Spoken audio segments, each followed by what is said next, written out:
Hello everyone! Hello mga kapinay!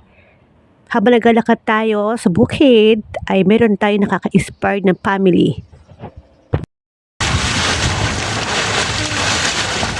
Nakaka-inspire po yung ano nyo, buhay.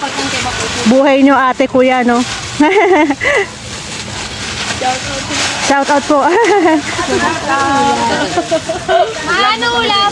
Ito yung tama niyo mo yung Oh. Mga anak niyo po ba yan? Ang sipag nyo eh, oh. Kaso mga tamad dyan, te. Araw-araw po yan? Araw-araw po.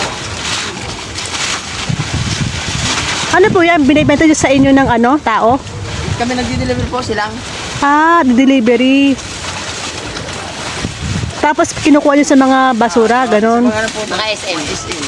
Madali. Kayo mismo ang nagkukuha ng ano sa mga basura. Kalbo. Sabi yung kalbo, te. Kuya, magkano inaabot? Pagka nagbebenta kayo ganyan?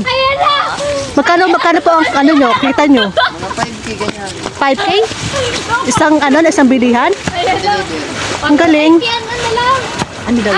Yan, yung kailang ano, hanap buhay. Ano nga yan? Recycle na plastic. Papuntan! Sabi, bibili daw Mag-asawaan? Bibili daw ng kulay at bulaklak. Ibigyan niya kay Hanan? Malinis ba yan? Tubig? Oo. Tapak po. Sapa.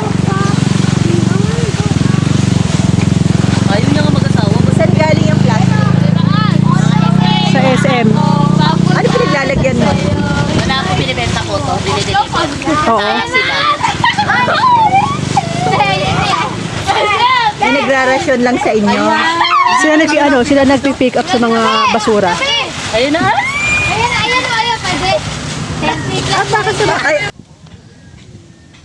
Bye-bye. Bye-bye. Rangoy siya, oh. Cute.